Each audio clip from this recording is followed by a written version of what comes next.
Welcome to Matters of the Heart, where you give us the matter of your heart, and we'll get to the heart of the matter. Now, here are your hosts, Henry Nay and Jay Diamond.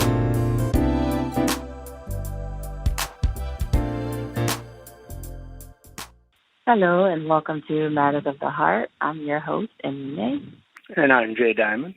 And we would like to thank you for tuning in to today's episode, The Do's and Don'ts of Parenting. Oh my, what a subject. Yes, what a subject. Indeed. Not one that you hear talked about, simply because parenting does not come with a manual. And I think that's wrong. I think it should have came with a manual. It should have came with a book. It's something, at least a guideline or something, an outline of what to expect and how to handle certain situations. But it's unfortunate that, we don't have that. So it's a learn as you go along process. It's one of those things. Have mercy. Learn as you go. But my question is how long you have to go? That is a good question. How long you have to go, yeah. Until you get it right, I guess. Oh, well, I suppose you never get it right. Well, at least you tried.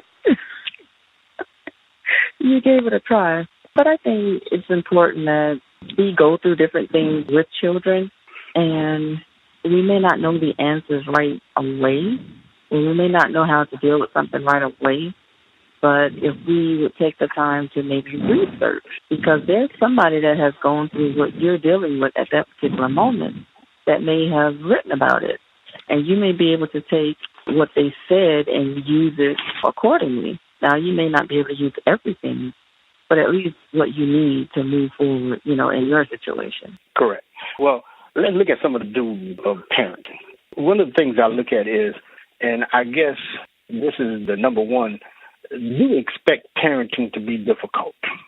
I think that parenting is difficult. Now, I would say that maybe it shouldn't be difficult, but because of the times, parenting has become extremely difficult. Would you agree? I do agree. And you have to look at why it has become difficult, and it's because the society that we live in today is nothing compared to how you or I grew up. It's totally different. The atmosphere is different. Kids evolve quicker and adapt to things much quicker than we did growing up. So a lot of influence has been put before them in this day and time, social media, drugs, alcohol, all of this kind of stuff, peer pressures that they now have been bombarded with, and even identity crisis. I can say that as well, as to who they are, what they want to be. So, yes, I would say it is difficult to try and understand where we are now in this time and still raise healthy children. I agree. Also, I think that, and this is just kind of going off the grid here, that families are not, what you would say, democracies. So somebody has to be grown up and be in control. And I think as a parent, you have to find a way to be in control, because kids will take advantage of a parent in every way that they can. Absolutely. I think one of the don'ts would be, don't try to be their best friend, because that would only get you so far. There's a time for that, but when raising a child, that is not the time to be that child's best friend. That is the time to be that child's parent. And that means giving them the instructions, the do's and don'ts of growing up. What do you do in this situation? How do you handle this situation? What you don't do as it pertains to you relaying to me what it is you're trying to relay. There's a certain way you should relay your message to me, but you are not allowed to come off at me like you are the adult. So it involves everybody knowing their place. You are the child, then you speak as a child. I am the adult, so I must speak as the adult, which is the authority, which is the authoritative figure that you have to respect as a child.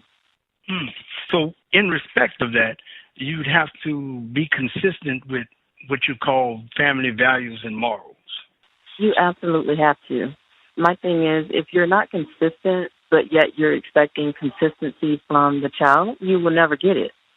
because the child picks up the behaviors and the attitudes of the parents. So if you're constantly pointing the finger at them saying you have to be consistent, but yet when it comes to punishment of that child, and you say, well, you're punished for 2 weeks, and then after 2 days they're off of punishment, well, you're not being consistent. So then now the child doesn't expect you to be consistent. They see you're not being consistent, so why should I be consistent in giving good behavior? Why should I be consistent in doing what it is you're asking me to do when you're not consistent? So would you agree that you have to be flexible and maintain your sense of humor? Yes, you absolutely do have to be sensitive, but yet maintain the humor aspect, because things that they do will make you laugh once you look back on it. Maybe not at that moment, but once you look back on it. But if we understand that you're going to have situations that calls for you to act in different ways, it'll never be the same way each time when you're dealing with something. So you just have to know how to balance it. It's a balancing act. And I would say that, and I guess I've had a problem with this, and I have been correcting it, that you have to learn how to apologize if you're wrong. You're not always going to be right about everything. So if you're wrong, do apologize to your child and say that you were wrong. So that way you can maintain a balance of understanding that daddy ain't always right or mama isn't always right. Right. And that's a good point that you brought up as well, because many times as parents we feel like because I'm the parent and because I said it, it's right. And you are not allowed to question, or you're not allowed to react to what I said because I'm right. And as parents, we have to know in ourselves that we are not always right. There are some times that we may handle a situation wrong and we know it was wrong. Or we may say something that we know was wrong to say, and that thing will keep bothering you until you accept the fact that it was wrong. And then once that happens, you can go back and truly apologize. Not to make yourself feel better, but to let that child know and understand that, hey, mom and dad are not perfect, and they're going to make mistakes. They're going to say things that they probably didn't mean to say, but they were big enough and honest enough and apologize to me. So maybe now that would change the behavior that that child has been giving off, because the parent was able to, I guess the word would be bow down, to come back and say that I'm sorry. That's something that we have to be willing to do within ourselves. We have to search within us first. Yeah, I agree wholeheartedly. And also, I would say that you'd have to agree on boundaries and behavioral guidelines, because sometimes raising a child, like you say, in the consistency, being consistent in their lives with boundaries and behavioral guidelines, with the do's and don'ts, and the things that they can do and can't do and are allowed to do. I think that sometimes people can overstep boundaries and overstep the things that are said and not keep up with consistently being in control of what you're doing and what you're saying, to keep the behavior under control. If some do's and don'ts in the house, then you have to stick with those do's and don'ts. That is true. There have to be the behavioral guidelines where they say that you are not allowed to do this in here. You're not allowed to talk this way in here. You're not allowed to play music in here. You know, whatever it is of your do not list. They have to know within themselves, okay, mom and dad set these rules, and they're sugarcoat. They're not going to let me slide by. They're not going to let me get away with every once in a while. They're going to strictly enforce these. So now, in my mind, I have to accept that this is the guideline that has been for me, and I have to follow it, or if I don't, then I must be living with consequences behind me breaking those rules. But there absolutely has to be a consequence. It can't just be, you know, play, a verbal punishment or a verbal, you know, not everything is a whipping or whatever. You can chastise them with your words, but they have to know that something is going to happen. You're going to lose something. Your privileges are going to be taken away from you. Something is going to happen that they would not want to happen. So they would, in turn, abide by those rules. Yes, yes. Also, I think that you'd have to be vigilant. One of the do's of parenting is to be vigilant. When I say vigilant, by paying attention to the changes in your child. Because sometimes you can miss the change in your child, and all of a sudden something pops up, and now it's taking you by surprise because you weren't paying attention to their change or their moves or whatever. As a parent, you have to, because things happen so fast. Children change so fast. So, if you miss one thing, it could throw you off, set you back when you finally realize what has taken place. So, yes, you absolutely have to be attentive because, children are in different phases of life. It could be the age thing, and we're looking at peer pressure. They could be middle school, high school. Going on in middle school now that would shock you. You wouldn't think middle school students this way. But they are, so like advanced now than they were when you and I were coming. So, yes, you absolutely have to hit. Okay, so the don'ts. Now, like I said, let's go to this point. Don't apologize for parenting. It's an obligation that we must carry out, and we must do our best to be parents, but don't apologize for parenting. Would you agree with that? Well, as a parent, I wouldn't apologize for the way that I have decided to parent my kids, because it's something that maybe it was based off of a foundation that I grew up on, the foundation that kept me on, which you, I guess, would say the straight and narrow, or not too far from it. You understand what I'm saying? So I guess it's all in how you want to raise your kids. But keep in mind, if that's the way you decided to raise your kids, then you don't owe an apology to anyone because that was your choice. So you would say that really there's no right and wrong way to raise a child, but then there is a right and wrong way to raise a child. Yes. It's kind of crazy. Absolutely. So, and I would say that we should never, and I think that sometimes I have this problem, because of my sensitivity or my love for my children, I feel guilty when I have to say no, but we shouldn't be guilty when we have to say no.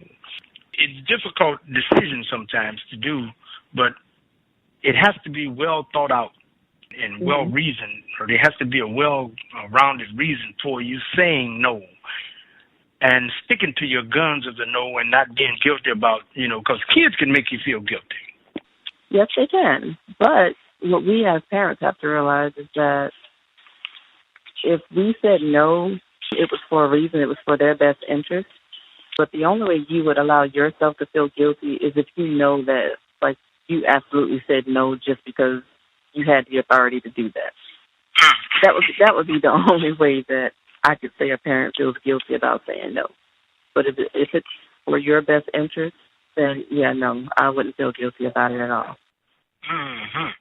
Yeah, I would say that's a definite because, like I said, sometimes they give you that puppy dog look. They give you that sad look in the eyes. Like maybe I shouldn't have said no, but it's for their best interest. So stick to your guns. Stick to your guns. That's right. You got to stick with it. You have to be consistent in what you're doing, and whatever guidelines or whatever structure or foundation that you have set, you have to be consistent in making sure that you as the parent are sticking to your own guidelines. Because if you get off track, then you can definitely expect the children to get off track. So then we can't come down on the children and be hard on the kids about you're not following this and you're not doing that when you as the parent are doing the exact same thing. Right. And that's what the child is going to look at. Exactly. And also I would say don't make promises you don't intend to keep with a child. That should be at the top of the list there. Don't make promises that you don't intend to keep, because that would make a child look at you as a liar, as a person who's not consistent and not holding up to the end of the bargain. Wow. That's a deep one. Because you certainly don't want your kids to look at you as, being a liar. But, wow. That's a hard one. Oh, yeah. Well, also, don't be inconsistent with the standards that you've chosen to raise your children with.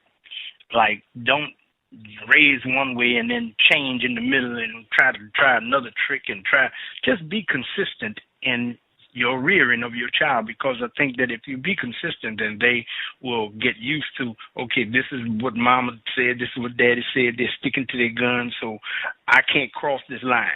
And that's on the part of saying no. Because if you say no to this thing a bunch of times, you know it's not right, and then all of a sudden one time you say, okay, all right, well, go ahead on.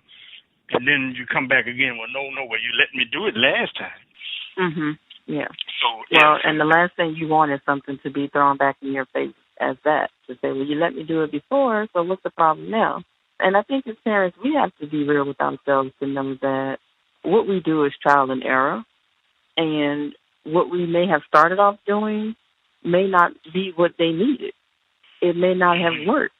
And so now, yes, you may have to switch what you were doing. You may have to switch standards or switch the guidelines or the rules in order to see what works and what doesn't. Now, I would say there is no one way, there's no one set of rules that, we have to say, okay, this is it. First of all, we have to look at the fact that each child is different. So you have different behavior and different personalities that you're dealing with.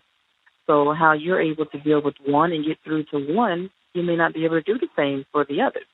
There's a lot that goes inside of how we talk to children, how we treat our children, how we come on to the kids, because that in itself could cause a chain reaction if we don't know how to reach them, if we don't understand them. So the main thing is understanding who your children are, get to know their personalities, get to know their do's and don'ts, what they like, what they don't like, what sets them off.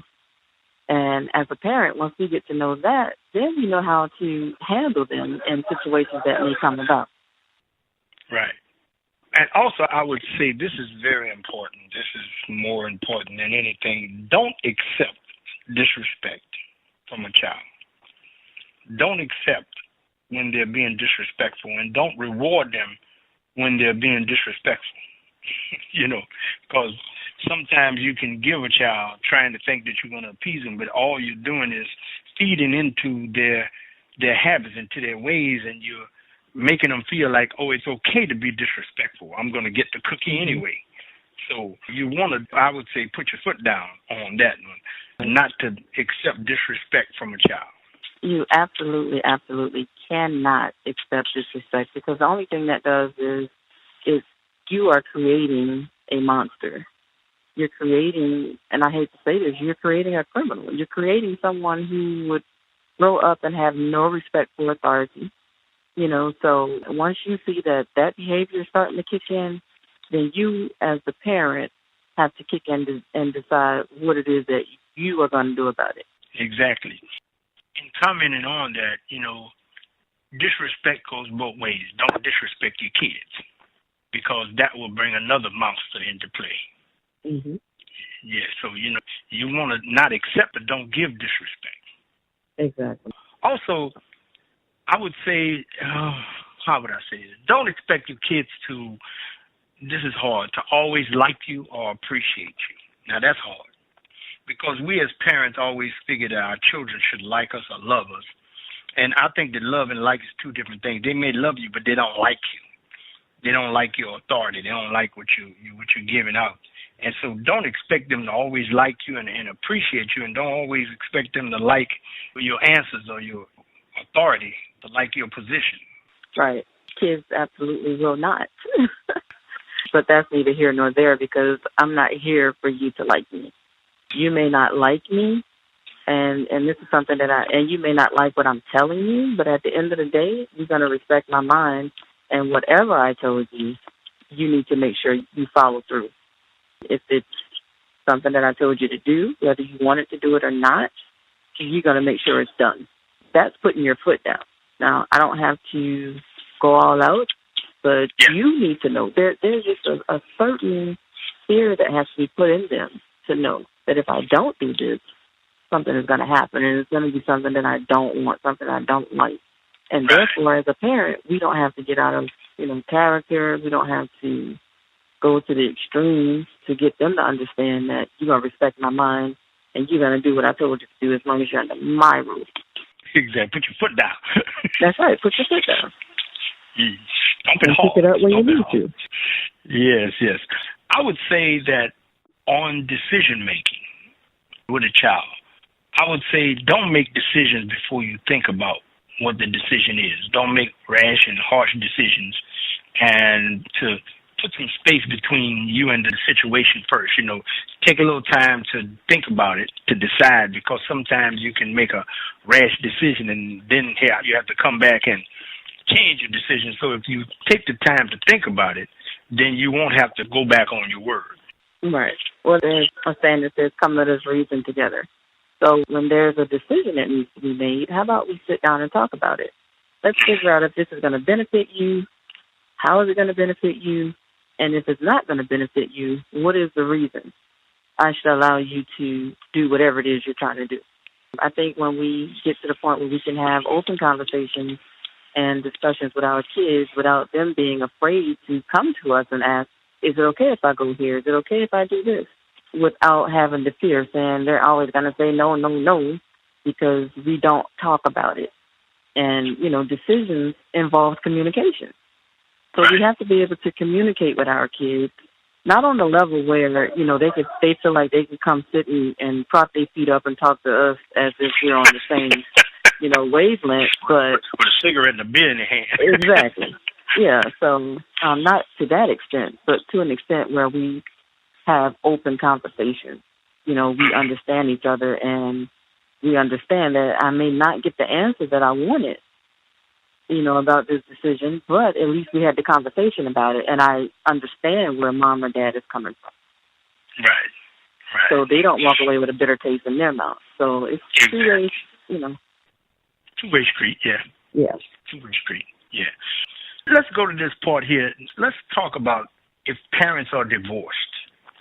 How do you parent a child when you're in separate areas? I would say one of the main things that happen with divorced people that I've seen is that they're not very polite to one another. And they're very disrespectful to each other in front of the children. I would say you have to be polite and civil to each other in front of your children, because you don't want to create a divide in between the children. You want children to love both parents equally and understand that it didn't happen, so we still have to be civilized. Yes, you do, because children look at that and they tend to draw to the person who seems to be more sensitive. Now, if they see that you're acting, all irate, and so then that leaves the child to not want to be bothered with you. So as parents, even though we didn't get along together, but for the sake of the child, we got to put all of that stuff that pertains to the adult. We have to keep that out of that child's presence, because it has nothing to do with the child, and still be the parent. Right. If that makes sense. Yeah, it makes much sense. It makes a lot of sense. And also, don't share negative feelings or negative comments about each other with the children, because, that would definitely mess up the whole aspect of being a parent outside of the house. Because if you tell a child that daddy ain't no good, your daddy this, your daddy that, when the child look at the daddy, the child can't love the daddy because you ain't no good. Because they're going to take on the attitude and the thoughts of the parent that's there all the time, that's giving them the information, that's feeding them the negative information. Mm-hmm. Yeah, that's one of the major don'ts as parenting. Never put down the opposite parent, because a child needs both parents. And again, no matter what happened between the two of you, the child had nothing to do with it, So right.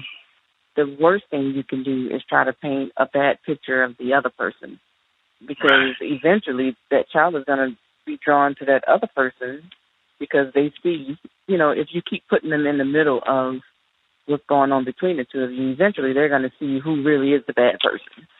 Yeah, and as you say, keep them out of the middle. That means talk directly to each other. Never use the child as a messenger. Right. Keep them out of the middle of it. So that way, the child can have a civil connection with both parents. That is it. Also, I would say don't compete for your child's loyalty or affection. The child is not a game, so don't be competing for affection by, okay, I'm giving you this, and see, your mama don't do that, or I'm giving you that, your daddy don't do that, competing for affection. No, you can't buy the child's love. No, you can't. And trust that a child can sense who's being sincere and who's not. You have to believe that. And they pick up on it when we least expect them to. Yeah, well, they're paying attention. They're paying close attention. Because I think that sometimes children are looking for something to feed off anyway. So because they got their little games. So we have to figure out what it is we want them to feed off of. Are we constantly feeding them negativity, or are we feeding them positivity? Which one do you want? How do you want them to be? Exactly. And also I would say that if you have rules, as divorced parents, if you have rules, respect each other's rules. Don't override rules. Because if daddy said no, child should not be able to go to mama and mama say yeah. Daddy said no. Or if mama said no, daddy can't override it. Got to respect each other's rules. That's right. That's it in a nutshell. Yeah. And also, I would say, to sum it all up, communicate, cooperate, and be consistent for the sake of the child. For the sake of the child. Because many people don't want to cooperate with each other. They don't want to communicate. They tell your mama I said such and such, or tell your daddy I said such. Putting the child in the middle. So you have to be consistent, whether you're married, whether you're divorced, or whatever. It's the same thing. You have to be consistent when it comes to the child, because children have a lot of things that are pulling at them, like peer pressure, and their self-esteem is involved. So you have to get control of the situation by managing your emotions, your feelings, managing your ways of handling the situation. You got to manage it in a reasonable way. So I think that this is a very interesting subject. I learned a lot. I agree. It is a very interesting subject. The do's and don'ts of parenting. Do be the parent. Be the authority. Do put your foot down. Do pay attention to your children. Do set rules and guidelines for them to follow and abide by, but don't try to be their best friend. Don't feel guilty about making the decision that you made. Don't feel guilty about saying no. Don't be afraid to go back and apologize. Don't be too prideful to go back and apologize when you've done something wrong towards that child. It's just, the list goes on. And again, it's all in trial and error. It's nothing written in stone, but when you begin to pay attention to patterns and behavioral changes and things like that, then we as parents have to go back to the drawing board and figure out what we need to do to get this thing back on the right track. So a lot goes into it. It's difficult, but it can be done. Oh, and don't apologize for the way that you decided to raise your kids. Hello. You should have put that at the top of the list. Don't apologize. It's my child, and I raised him the way I want. Exactly. Well, that's good. Well, this is good. So we thank y'all for being with us today on Matters of the Heart. We hope that we've gotten to the heart of the matter. I believe we did. So be sure to join us next time. Follow us on all of the major platforms, podcast platforms. There you go. So that you can get the next episode when it comes out. And as always, until next time, be blessed. Be blessed.